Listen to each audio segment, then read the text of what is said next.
You know what the most brutal thing a man can hear is? Not you failed, not you lost, not they beat you. The most brutal thing a man can ever hear is silence. That specific silence that falls over the room inside your own chest. When you ask yourself, did I give everything I had? And you already know the answer before the question finishes. That silence, that is the thing that breaks men, not the world, not the odds stacked against them. That hollow, echoing silence of a man who knows, deep in his bones, that he had more in him, and he left it untouched. I want you to feel that for a second. Don't run from it. Don't check your phone. Don't shift in your seat and wait for me to give you something comfortable. Feel it, because that feeling, that ache, is not your enemy. That is your soul refusing to lie to you anymore. And today, we stop lying. Here is what nobody tells you about self-control. They sell it to you like it's a habit, like it's a morning routine, like it's a checklist you download and follow for 30 days, and suddenly you're a new man. No, no, no.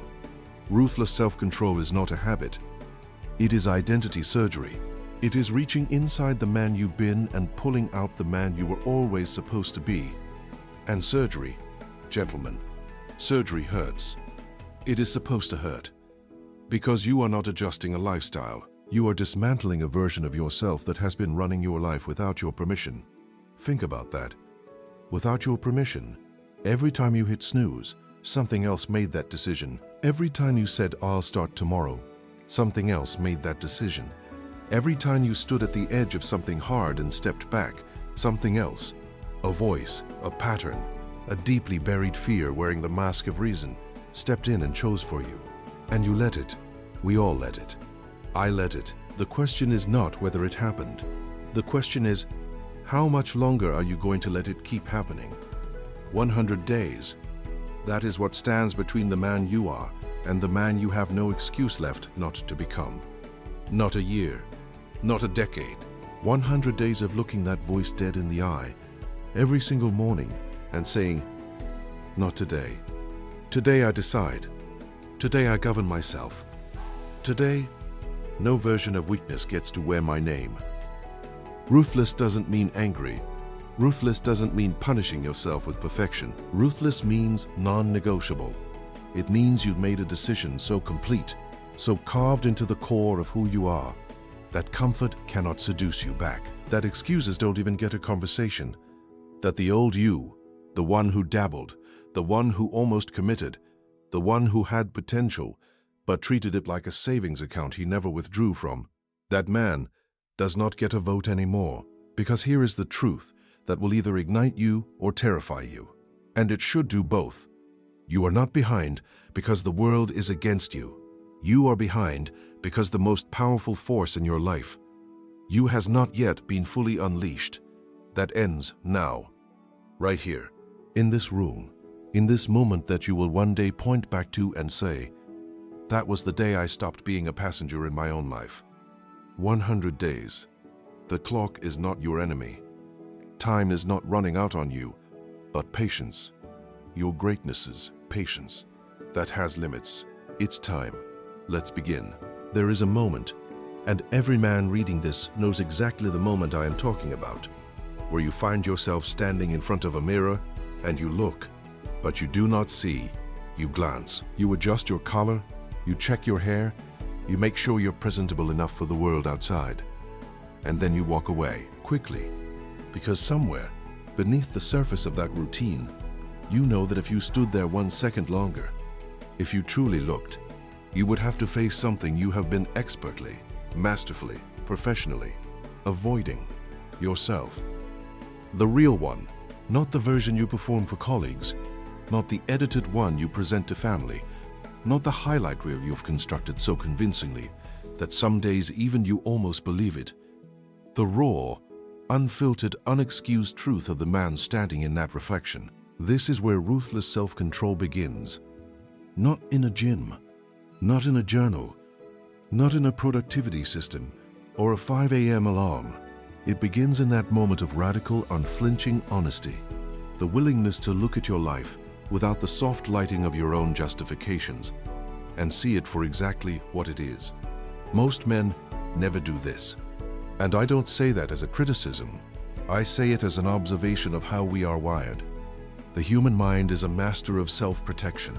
It will construct elaborate, intelligent, completely reasonable narratives to explain why you are where you are without ever placing the weight of responsibility on your own choices. It will point to your upbringing, your circumstances, your bad luck, your timing, the people who didn't believe in you, the opportunities that never came. And some of those things may be true. Life is not fair, and not every man begins on equal ground. But here's what the mirror forces you to confront. Regardless of where you started, you are the one who has been steering. You, not fate, not them, you. That is not a sentence designed to crush you. It is the most liberating truth you will ever be handed. Because if your choices brought you here, then your choices can take you somewhere entirely different. The same power that built the patterns holding you back is the same power that, once redirected with ruthless intentionality, can dismantle every single one of them. But you cannot redirect what you refuse to acknowledge. You cannot fix what you keep covering with excuses dressed up as explanations. The mirror demands more from you than the world ever will. Because the world will accept your performance. The world will nod and move on. The mirror holds still. It does not negotiate. It does not soften the image out of kindness. It simply shows you what is and trusts you to be man enough to handle it. So before these 100 days ask anything else of you, they ask for this first. Stand still, look deeply, and have the courage to see the whole truth of where you are, who you've been, and the gap between that man and the one you know. Without any doubt, you are capable of becoming. Nobody warns you about comfort. They warn you about failure. They warn you about pain. They warn you about the storms that come to test you, the losses that come to break you, the obstacles that rise up to block your path. Every motivational story ever told is built around a man who faced something hard and overcame it. We celebrate the struggle. We honor the fight.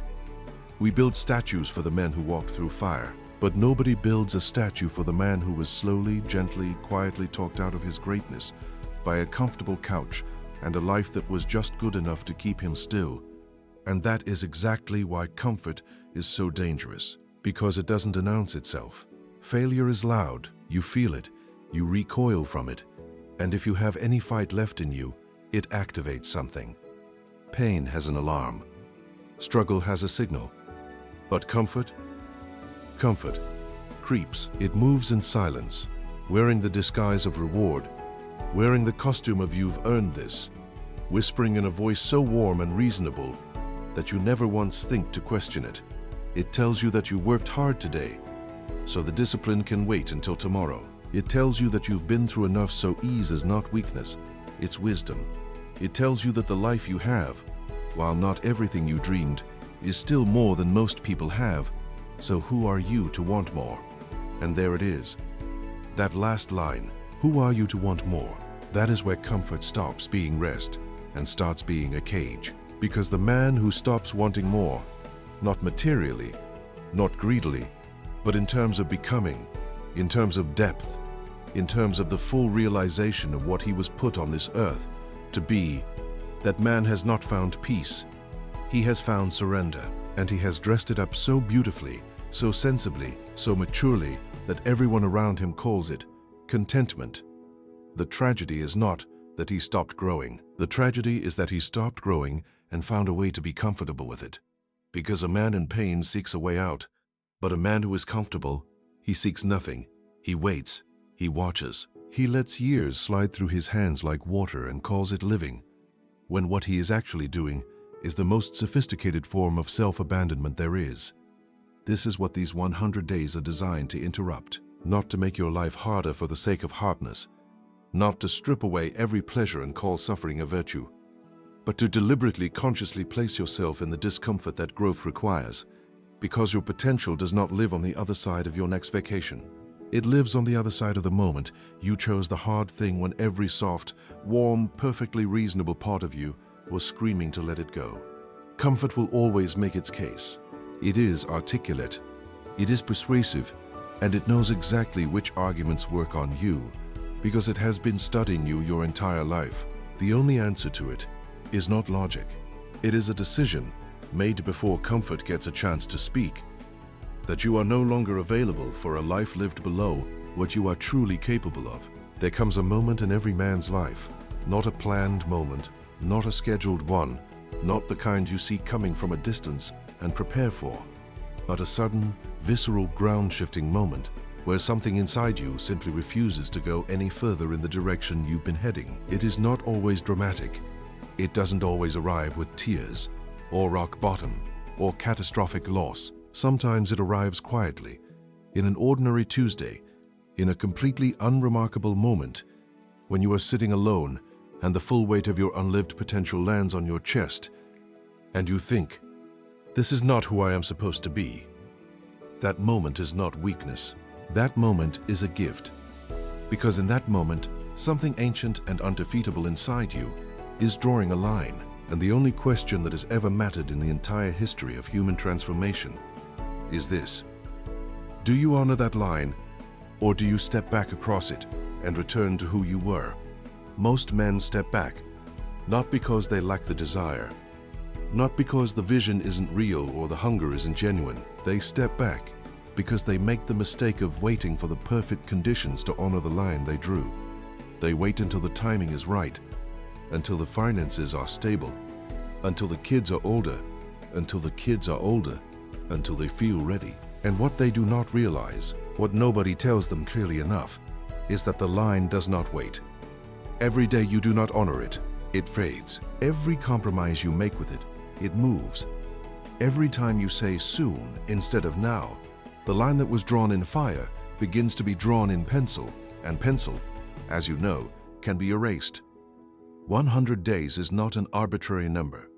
It is not a marketing figure or a motivational gimmick. 100 days is long enough to build something real, and short enough that you cannot hide behind the illusion of infinite time. It is the perfect length of commitment to force the question, am I serious, or am I performing seriousness? Because anyone can be fired up for a week. Anyone can white-knuckle their way through 2 weeks of discipline when the motivation is fresh and the novelty is still alive. But 100 days requires something different. It requires the decision to be renewed not once, not twice, but every single morning, including the mornings when you are tired, when you see no results yet, when the old life is pulling at you with everything it has, and the new one hasn't yet shown you enough proof to make the faith easy. That is where the line in the sand reveals its true meaning. It is not drawn once on day, one in a moment of inspiration. It is redrawn every morning with intention. It is redrawn every time you face the choice between who you were and who you are choosing to become. Every act of discipline during these 100 days is not just a healthy habit. It is you picking up your hand and drawing that line again, deeper this time, with more conviction, with more identity behind it, until eventually the line is not something you draw at all. It is something you are. And that is the man waiting on the other side of this. Not a man with a perfect routine, not a man with an impressive streak. A man who drew his line, honored it when it was hard, reaffirmed it when it faded, and discovered in the process that the act of keeping a promise to himself, day after relentless day, had quietly transformed the most important thing a man can ever change. Not his schedule, not his habits, not his body, but his fundamental belief in his own word. We have been taught to think about self-respect in entirely the wrong way. We have been told it lives in how we carry ourselves in public, in how firmly we shake a hand, in how confidently we speak in a room, in whether we demand respect from others and refuse to tolerate disrespect when it comes. And while none of those things are wrong, they are all external. They are all performances of self-respect rather than the root of it. They are the fruit, not the tree. And a man who has not built the tree, who has not constructed self-respect from the inside out, through the daily private unglamorous act of doing what he said he would do, that man is performing confidence he has not yet earned from himself. Real self-respect is not what you project outward. Real self-respect is what happens in the moments nobody sees. It is the 5 a.m. alarm that you silence, and then in the dark, and the silence and the warmth of everything comfortable, you choose to get up anyway. It is the meal you don't eat because you made a commitment to your body that matters more than the momentary satisfaction of breaking it. It is the hour you protect for your most important work, when every distraction in your life is lined up at the door with a perfectly reasonable excuse to let it in. These moments, invisible to the world, unwitnessed, unapplauded, are where self-respect is either built or quietly dismantled. Think about what happens to a man's relationship with himself every time he breaks a promise he made to himself. Not a promise to another person. Those carry social consequence, accountability, the pressure of external judgment. A promise to himself, the private ones, the ones he made at the beginning of the week, the beginning of the month, the beginning of yet another fresh start, that carried such genuine intention in its first breath. Every time he breaks that promise, something happens beneath the surface that no one talks about. A small but measurable withdrawal is made from the account of his own self-trust. He doesn't always feel it consciously. He moves on, he rationalizes, he resets and tries again, but the account remembers. And over months, over years, over a lifetime of promising himself things and quietly failing to deliver, the balance in that account drops so low that he stops making promises to himself altogether, not because he doesn't want things, but because some part of him has stopped believing that he will follow through. That is the quiet devastation of undisciplined living, not the missed goals, not the unreached potential, but the slow erosion of a man's faith in his own word, to himself. And when a man stops trusting himself, something irreplaceable collapses. His ambition becomes fantasy rather than direction. His goals become wishes rather than plans. His identity becomes whoever the moment asks him to be, because he has no consistent, disciplined, daily proven sense of who he actually is. Discipline rebuilds all of that. Every single day of these 100 days in which you do what you said you would do, not perfectly, not without struggle, but completely. You make a deposit. You tell yourself, in the only language the deepest part of you truly understands, that you are a man of your word, that your commitments are not conditional on your mood, that your standards are not negotiable based on convenience. And slowly, deposit by deposit, day by day, the account refills, the self-trust returns. And with it comes something that no external validation, no achievement, no applause from the world can ever manufacture. A man who looks at himself and knows, without needing anyone else to confirm it, that he is someone worthy of his own respect.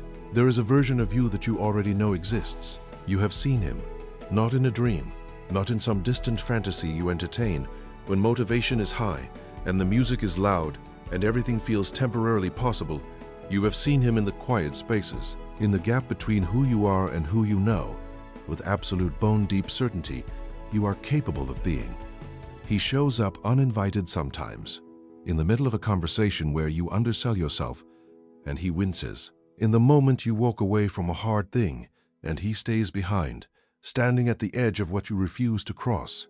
In the stillness before sleep, when the noise of the day finally drops, and you are left alone with the truest version of your own self-assessment. You know him. And here is the part that no one says out loud. You have been avoiding him. Not because you don't want what he represents. You want it desperately.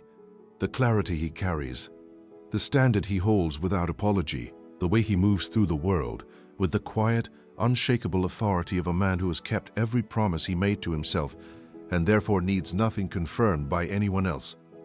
You want all of it, but wanting him and pursuing him are two entirely different acts, and the distance between them is where most men spend the majority of their lives.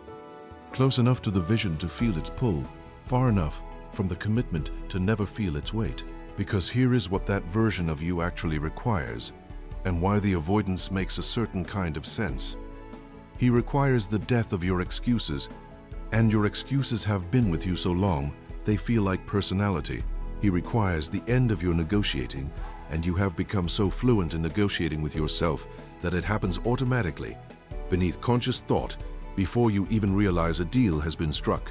He requires you to stop performing discipline in front of others and start practicing it in private, where there is no audience, no validation, no external reward. Only the raw, unglamorous act of becoming, done in silence for no one but yourself. That is what makes him feel distant, not his impossibility, his cost. And the cost is not suffering. The cost is surrender. The surrender of the comfortable, familiar, well-rehearsed version of yourself that you have been protecting, justifying, and making peace with for years. That version knows your triggers. He knows your weaknesses. He knows exactly which argument will get you to sit back down when you were just about to stand up. And he has been winning, not because he is stronger, but because the man you need, the one waiting on the other side of these 100 days, has not yet been given the chance to show you what he is made of. These 100 days are that chance.